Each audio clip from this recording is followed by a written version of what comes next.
Hi, I'm Rob Cram, and today we're taking a look at Capcom's first game on Xbox One and the next in the Dead Rising series in Dead Rising 3, which sees players assume the role of handy mechanic with a dodgy past, Nick Ramos, a cast of survivors, and a sinister plot involving moody and somewhat typical bad guys that look to profiteer from the now third zombie outbreak 10 years after the last game. The location of Los Perdidos is new and is split into 4 areas which can be explored at will and offers a much larger sandbox-style playing field.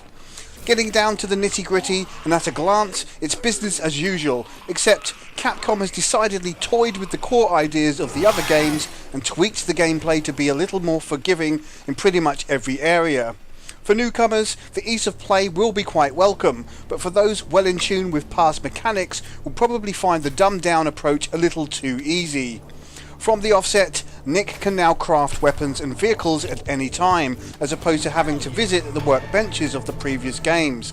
This keeps the flow of the game as focused as possible without the need for any backtracking as a result. Some of the tension is lost in the transition. In addition, the singular safe houses of the other games is ditched in favour of several, which can be accessed and used to change clothing and weapons. This is where the game's scavenging becomes an almost moot point, because once an item has been picked up, it will immediately be available to spawn in a safe house. This includes all the combination weapons as well, and means players no longer forage to survive and merely return to a safe house to resupply. Again, some tension is lost here and changes the core gameplay considerably.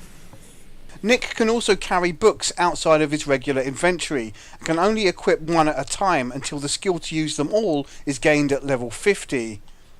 Players gain points each time they level up and are given a choice in how to develop Nick's abilities rather than them being automatically assigned. Whilst it's good there's some choice here, it doesn't change much considering it's easy to work out that things like inventory space is a priority over some of the other skills. The survivors make a welcome return, but their inclusion is also tainted with accessibility. No longer are players required to escort them back to the safe houses, and instead, once their associated task is completed, become yours to command and fight alongside you. They automatically return to the safe house if you move away from them. What is good is how you can now call on saved survivors to help out and take them into the zombie-filled streets for some team-based action. Players can give them weapons and food, but are generally a bit smarter this time and come with their own stats. The core story is fairly tame and won't provide too many surprises as the initial group of survivors make their way out of the city before the big bomb drops. There is a time limit for the overall story spanning several days, but it's the side missions which are time based, and there is a chance of running out of time overall if you take too long messing around.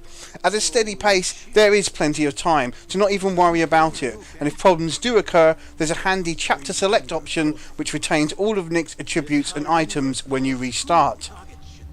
The wacky boss encounters make a welcome return here, but are relegated to being optional side objectives rather than part of the main story. There's an assortment of crazy individuals who offer no real backstory and become fodder for Nick's too powerful arsenal of weapons. The driving has been given a major boost, and rightly so, as the city can be explored fully without any loading times, and with interconnecting highways making getting from one locale to another rather easy. The larger play areas makes driving a necessity, and with customizable vehicles and lots of zombie obstacles is fun and full on for the duration. The car handling could have been a bit tighter, but works well enough in context of the rest of the game, and then there's the easy control motorbikes if those are preferred.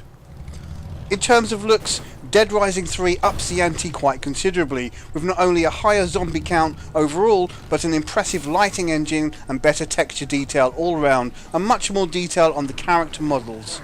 There are some moments where the Forge engine struggles and the frame rate dips, but these don't impact the game too much. On occasion, there are areas where the textures take time to load in, but again, these don't hamper the gameplay at all and simply look a bit messy for the split second they appear. Audio is of a high standard as expected, with some good performances from the main cast and plenty of other sound bites which add lots of atmosphere to the city. It's a shame the script isn't better thought out, as instead opts to sit on the side of predictable cliché more than venturing out into something a little more meaningful. That said, there's some solid spot music and colourful, almost pantomime characters that keep the city alive and kicking. Connect is used frequently here to either shake off zombie attacks, shout at bosses to create openings, navigate the survival menu, or command survivors. It's a welcome inclusion, but it's entirely optional, which is a good thing in some cases. What is annoying is how the game unpauses itself when a noise is heard, and can result in a game over screen if left alone without going to the Xbox One home menu first. Whether this is an intended joke or not isn't clear, but seems a royal pain in the rear all the same. Dead Rising 3 offers many hours of entertainment, despite being a little on the repetitive side in terms of what players end up doing in-game. There are optional side activities to mess around with, collectibles and challenges to best, but nothing that mixes things up a bit more, which is a shame. There is a 2-player co-op option to mess around with as well, with the wider field being able to drop into your game, but this requires some good teamwork lest the game becomes a split adventure and somewhat pointless with 2 players not working together. That said, for those wishing to play solo, there are options to prevent others from joining your game, which is good. For players looking for a more classic version of the game, there's a more challenging nightmare mode to mess around with, which adds more strictness to the time limit and ditches saving game anywhere. To conclude, Dead Rising 3 offers a more accessible game than its predecessors and provides plenty of opportunities to kill and maim the undead with its assortment of conventional and fantastical weapons. It's a lesser thinking man's game than before, and in being less regimental, piles on the action in spades, which is a good thing. As a result, there's a loss of tension overall, which makes the game very easy to pick up and play, without having to think too much on what to do next.